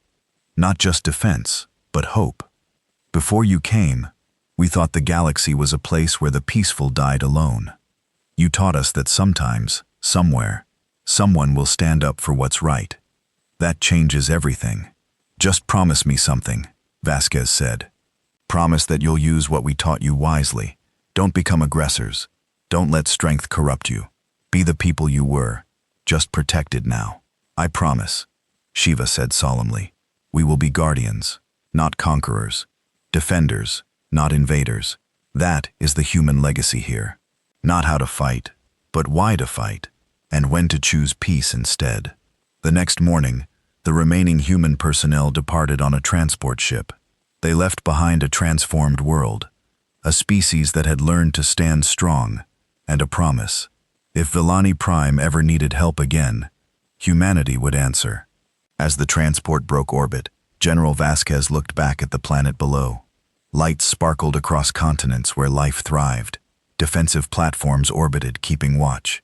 The Remembrance and her sister ships patrolled the system, guardians born from necessity, but maintained by choice. We did good work here, Chief Webb said, standing beside her at the viewport. He was the exception, returning to Earth only for a visit before coming back to Villani Prime permanently. We did, Vasquez agreed. We asked what humans could offer a peaceful species under attack. The answer was everything. Commanders to lead, builders to fortify, bombers to defend. But most importantly, we offered belief. Belief that they deserved to survive, that they could become strong, that they weren't alone. That might be our greatest gift. The transport engaged its FTL drive, and Villani Prime vanished into the distance, but its legacy remained.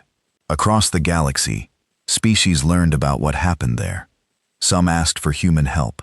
Others decided to strengthen their own defenses.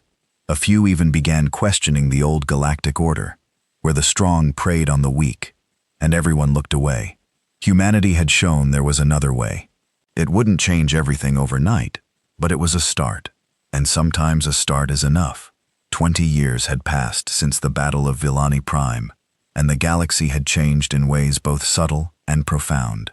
Ambassador Shiva, now gray with age, but still sharp of mind, stood in her office, overlooking the capital city.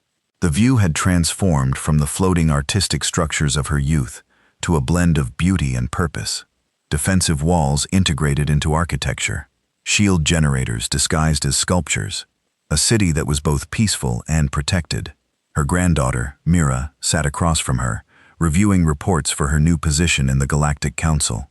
At 23, Mira belonged to the generation born after the Scourge attack, raised in a world where defense training was as normal as mathematics, where humanity was not a distant curiosity, but a trusted ally. The Council is debating another intervention request, Mira said, frustration evident in her voice. The Talaxian colonies are under pirate attack. They're asking for help. The Council is stalling again, demanding committees and studies and impact assessments. People are dying while they debate. The Council has always been slow, Shiva replied. That hasn't changed. But we changed, Mira countered. Why don't we help them? We have 3 defensive fleets now. The Remembrance and her sisters are some of the most advanced ships in the region. We could reach the Talaxian colonies in 2 weeks. Why are we sitting here while others suffer? Shiva smiled at her granddaughter's passion. And what do you think General Vasquez would say if you asked her that question? Mira paused, considering. She had grown up on stories about the humans who had saved Villani Prime, about the general who had taught their people to defend themselves. Though Vasquez had returned to Earth 20 years ago, her philosophy remained ingrained in Villani military doctrine. She would ask if the Talaxians requested our help specifically, Mira said slowly. She would ask if we have the right to intervene in another species' territory without invitation. She would remind me that strength must be tempered with wisdom. Correct, Shiva said. Humanity taught us to be strong, but also to be careful with that strength. We don't intervene unless asked. We don't assume we know what's best for others. We offer help, never impose it. But people are dying, Mira insisted. People are always dying somewhere, Shiva said sadly. That's the cruel reality of the galaxy. We can't save everyone. If we try, we become what the Council fears, a military power imposing our will. The Talaxians must ask for help. If they do, we should offer it. But we don't make that choice for them. Mira sighed, but nodded. I understand. It's just frustrating. We have the power to help, and we're not using it. Power unused is not power wasted, Shiva replied. Sometimes the greatest strength is in restraint.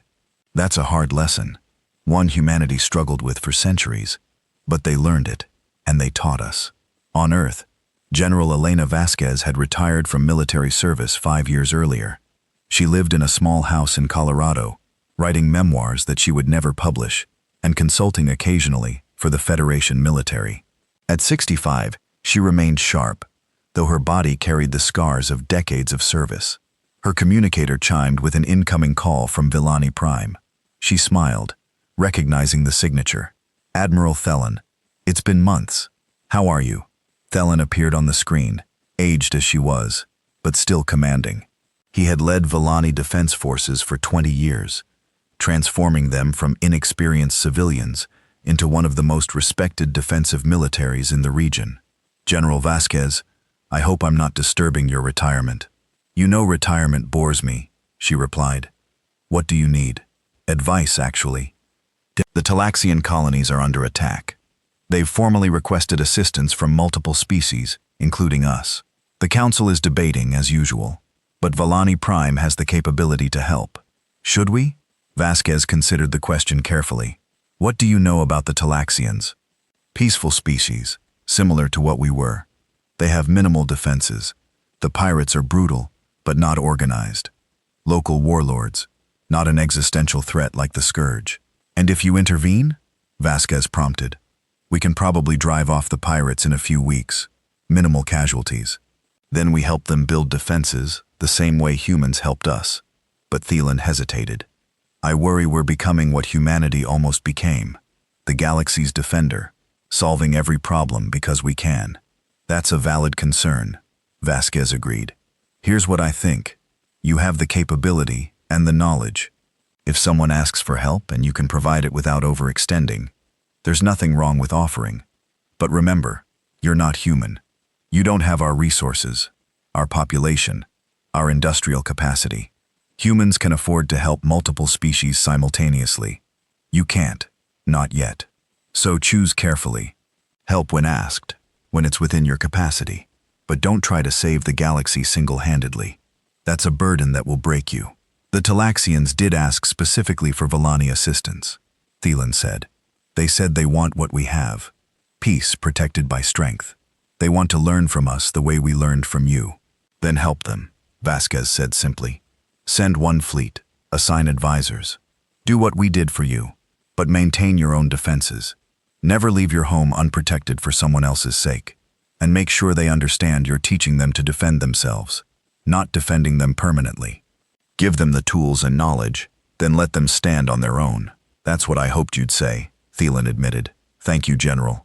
Your wisdom is still invaluable. I'm just an old soldier with opinions, Vasquez said, but she was smiling. Take care of your people, Admiral, and tell Ambassador Shiva that I'll visit next year if she'll have me. She asks about you every time I see her, Thielen replied. You're always welcome here, General. Always. The call ended, and Vasquez sat back in her chair looking at the mountains through her window. 20 years since Vellani Prime, and the work continued. Other species were learning the lessons humanity had tried to teach. That peace required strength. That strength required wisdom. That helping others was a choice each species must make for itself. The Terran Federation had continued its work as well. The Rapid Response Force had intervened in 7 major conflicts over 20 years, always at the request of the threatened species, always with the goal of teaching self-defense rather than creating dependencies. It wasn't perfect. There had been failures, losses, controversies, but humanity had stayed true to the philosophy established at Vellani Prime. They fought for others, never for conquest. The Galactic Council remained skeptical of human motives, but even they couldn't deny the results. Species under human protection thrived. Former clients became independent defenders. The Scourge, once an unstoppable threat, hadn't successfully consumed a world in 20 years. Pirates and warlords thought twice before attacking worlds with human defensive advisors. Some called it a Pax Humana, human peace, imposed through military strength. Others saw it as humanity accepting a responsibility the rest of the galaxy had shirked. Whatever the interpretation, one fact was undeniable. The galaxy was changing, and humans were the catalyst. Chief Engineer Marcus Webb had never left Vellani Prime. Now 71 years old, he still supervised the shipyards, though most of the work was done by Vellani engineers he had trained. He lived in a small apartment near the orbital construction facilities, surrounded by schematics and models of ships he had designed. His latest project was ambitious, a joint Vellani-human deep space explorer, designed to venture beyond charted space and seek out new species before threats found them. It was preventive defense. If you could contact peaceful species first, introduce them to the galactic community, help them prepare, you could avoid another Vellani Prime situation. You're still working, a voice said from his doorway. He turned to find Mira, Ambassador Shiva's granddaughter, holding 2 cups of what Vellani called tea, and humans called liquid flowers. Can't seem to stop, Webb admitted, accepting a cup. Your people built fine ships before we arrived. Now you're building exceptional ones.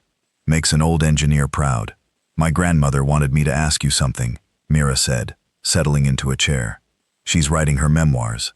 She wants to know what you thought that when you saw Vellani Prime and knew you had 25 days to build defenses from nothing. Webb laughed, a rough sound from a lifetime of breathing construction dust and ship atmosphere. I thought we were insane. 25 days to fortify an entire planet against a fleet that had consumed 17 worlds? It was impossible. But humans specialize in impossible. so we tried anyway. He sipped the floral tea, still not entirely sure he liked it after 20 years. What I remember most was how willing your people were to learn. Most species would have panicked or gotten in the way. You lot just said, "Teach us," and absorbed everything we threw at you. That's why we succeeded. Not because humans are brilliant engineers, but because Vallani are brilliant students. My generation takes that for granted, Mira said thoughtfully. We grow up learning defensive theory, combat tactics, emergency protocols. It's just normal education. But my grandmother remembers when none of that existed here, when violence was something from history, not preparation. Don't lose that perspective, Webb advised. The day your people think war is normal is the day you've lost something precious. You should always approach defense with reluctance, as something necessary but not desired. The moment you start wanting conflict, you've become the problem. Is that what happened to humanity? Mira asked carefully. Everyone knows humans are good at war. Were you always that way? Webb considered his answer. Humans fought each other for our entire history. We nearly destroyed ourselves dozens of times. When we reached the stars, we worried we'd bring that violence with us, that we'd become conquerors. Vallani Prime was proof that we could be better, that all our capacity for violence could be directed toward protection instead of conquest. Your people gave us that gift, a reason to be strong that didn't involve domination, so thank you for that. Later that day, the Vallani Defense Force held its 20-year commemoration ceremony at the memorial. The monument had grown over the decades.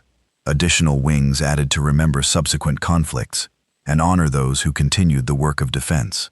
Admiral Thielen stood before a crowd of thousands, military personnel, civilians, off-world visitors, human advisors, who had stayed or returned for the ceremony. The original memorial still dominated, 3 figures representing humanity's answer to Vallani Prime's call for help. 20 years ago, my people faced extinction, Thielen began. We had no weapons, no concept of defense. We asked the galaxy for shelter, expecting evacuation at best. Humanity answered differently. They sent commanders to lead us, builders to fortify us, and bombers to defend us. They sent their best people, knowing many would not return. 3,000 humans died for a species they barely knew, on a world that wasn't theirs, because someone asked for help. He paused, looking at the names etched in stone. Those 3,000 taught 8 million Vallani how to survive. They taught us that peace, while beautiful, requires protection. They taught us that strength must be earned, and wisdom must guide that strength. Most importantly, they taught us that we weren't alone, that in a galaxy that often seems cruel and indifferent, there are species willing to stand up for what's right. Today, we honor their memory by continuing their work. Vallani Prime now helps other species the way humanity helped us. We send advisors to the Talaxian colonies next month. We share our defensive technology with the Pleiadian Alliance. We stand ready to answer calls for help within our capacity, because that's what our human friends taught us to do. We also remember that strength is a tool, not a goal. We maintain our defenses, not because we want war, but because we want peace. Real peace. Protected peace. Peace that survives contact with those who would destroy it. That balance between capability and restraint is humanity's greatest lesson. In the crowd, Sergeant Marcus Dust Callahan stood with other veterans of the original battle. Now 52 years old, he still taught at the academy, training generation after generation of Vallani defenders. His body carried permanent damage from that 40-minute stand at Shelter Complex 7, but he wore those scars with quiet pride. A Vallani veteran stood beside him, one of the original volunteers who had learned combat during those desperate weeks. Do you think we're ready, Sarge? If something like the Scourge comes back? You're as ready as any species can be, Dust replied. You've got good equipment, better training, and most importantly, you remember what it costs to be unprepared. That fear, the healthy kind that keeps you vigilant, that's your best defense. The day you lose that is the day you're vulnerable again. The younger generation didn't experience the Scourge, the Vallani said. They learn about it in school, train for defense, but they don't really understand. That's both good and bad, Dust acknowledged. Good because they don't carry the trauma we do. Bad Because trauma teaches hard lessons. Your job, our job, is to make sure they learn those lessons without having to experience the trauma. That's why we keep teaching, keep training, keep telling the stories, so they're prepared without having to learn the way we did. After the ceremony, Dust visited the academy one last time. He was retiring finally, after 20 years of service. His body couldn't take much more, and younger instructors had learned everything he could teach them. It was time. He walked through halls filled with training equipment, past classrooms where students learned tactics and strategy, into the memorial room where every graduate's name was recorded. Thousands of names now, defenders who had trained here and gone on to protect Valani Prime and other worlds. "Leaving us, Sergeant?" a voice asked. He turned to find Admiral Thelon, still in his dress uniform from the ceremony. "Body says it's time," Dust replied. "Besides, you don't need me anymore. You've got competent instructors, motivated students, and 20 years of institutional knowledge. The academy runs itself now. It runs well because of the foundation you built," Thelen corrected. "You could have left 20 years ago, returned to Earth, lived comfortably on your pension and medals. Instead, you stayed, taught our people, gave us 2 decades of your life. Why?" Dust shrugged, uncomfortable with gratitude. Had nothing better to do. "Besides, this place, it matters. You matter. After a career of fighting, it's nice to spend time teaching people how to avoid fighting. Makes the earlier violence seem worth it, you know?" "I do know," Thelon said. "That's why I've stayed in service as well. The work matters more than the comfort. Speaking of which," he pulled out a small box. "This is for you. Not from the government. From the people you protected at Shelter Complex 7. Dust opened the box to find a simple pendant, clearly handmade, depicting a figure standing before a doorway with smaller figures behind. The craftsmanship was amateur, but the sentiment was clear. "They're all alive," Thelon said quietly. "Every civilian from that shelter survived because you and your squad held that line. They followed your career, watched you teach, taken pride in knowing you. This is from all of them, 3,000 people who owe you their lives." Dust stared at the pendant, feeling emotions he usually kept buried. "I was just doing my job." "No," Thelon corrected gently. "Your job was to defend Valani Prime. You went beyond that. You sacrificed everything to protect specific people. People you'd never met, in a shelter you were never assigned to defend. That's not duty. That's heroism. And those people remember." On Earth, the Terran Federation faced new challenges. The success of interventions like Valani Prime had created demand for human military assistance that far exceeded capacity. Every week brought new requests: planets facing invasion, colonies under pirate attack, species requesting defensive training. The Federation couldn't help everyone, and choosing who to help had become increasingly difficult. Fleet Admiral Marcus Chen, Elena Vasquez's former XO, stood before the Federation Council, presenting his annual strategic assessment. "We're stretched thin," he said bluntly.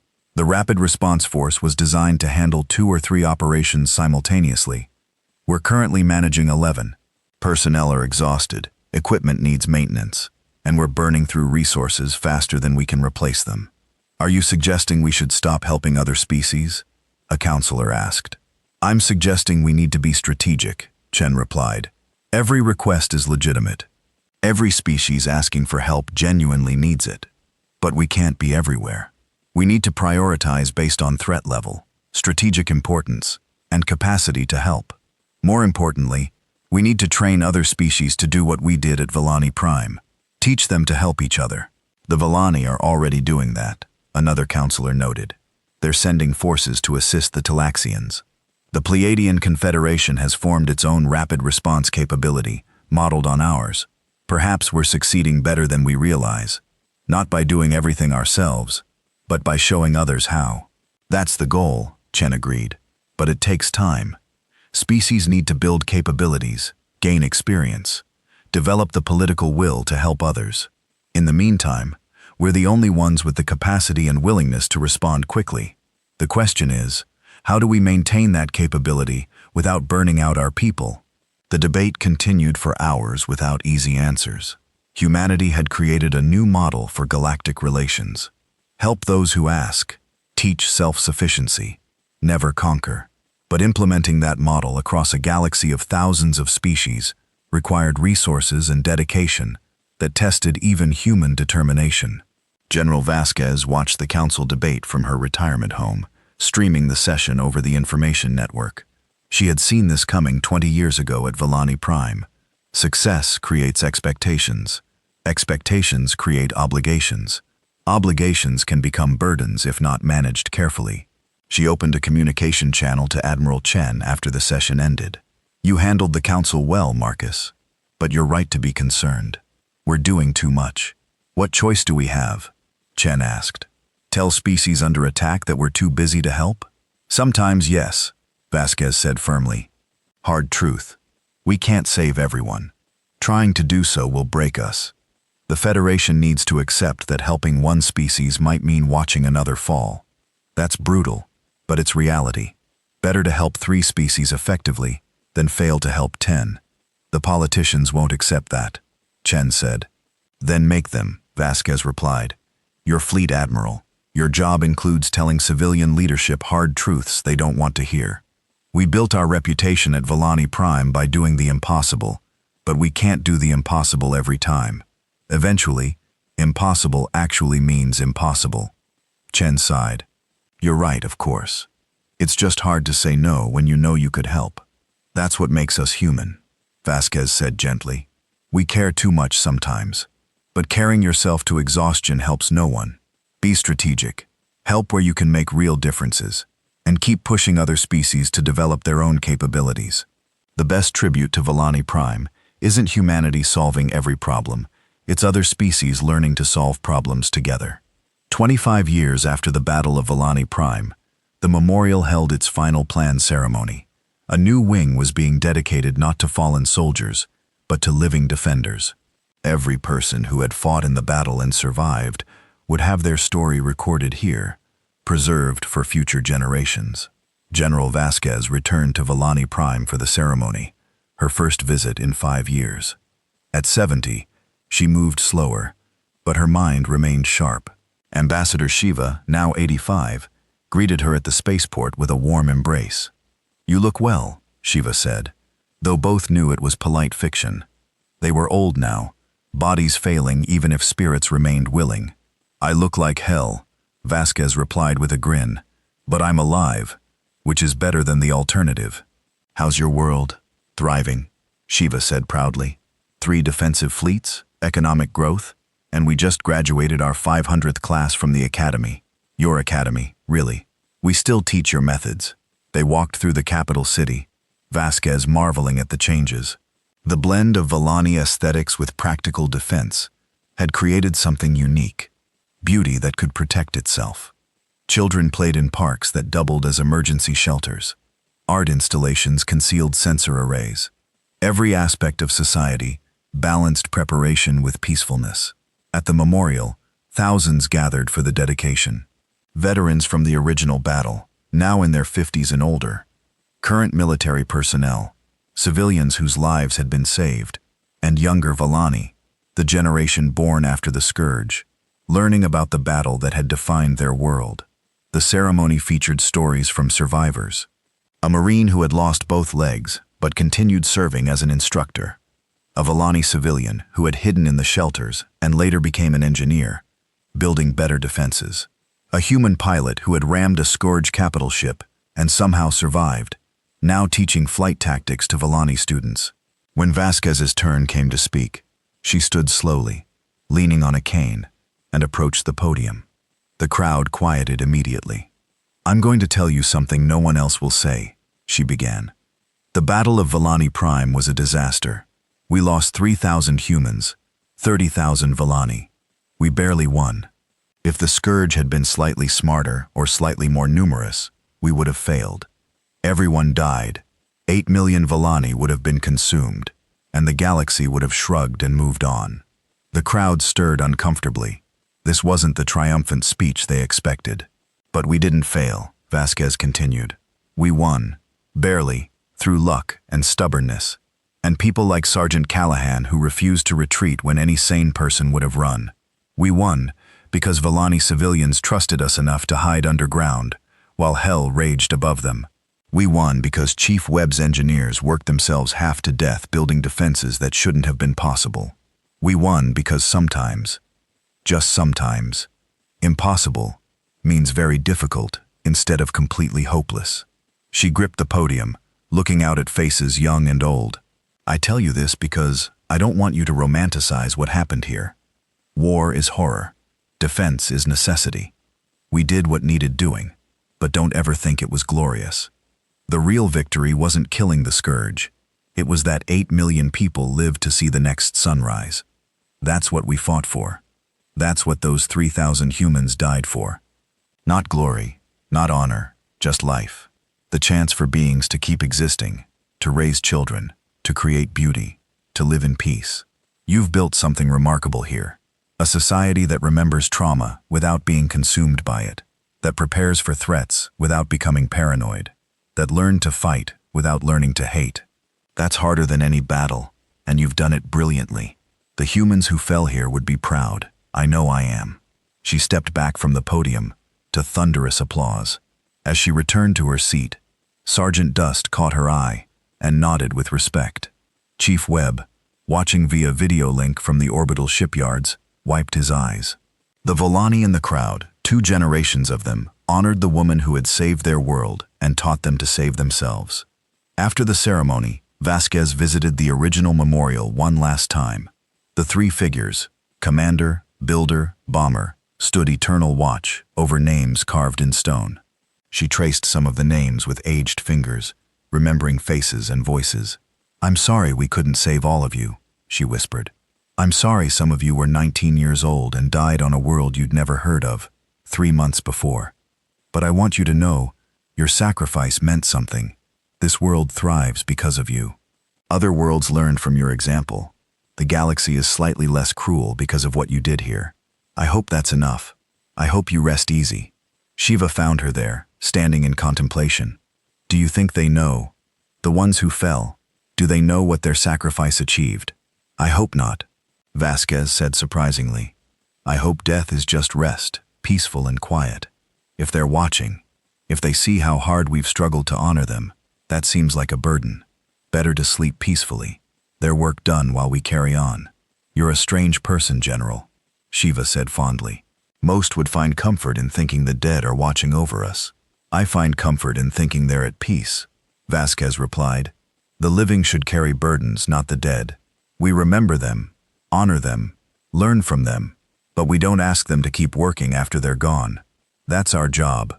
They stood together in silence, 2 old women who had seen the worst the galaxy could offer, and somehow found ways to make it better.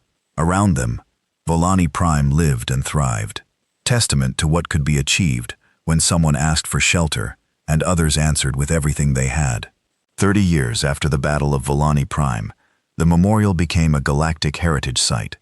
Representatives from 50 species attended the dedication, recognizing the battle's impact on interstellar relations. The scourge had not successfully consumed a world in 30 years.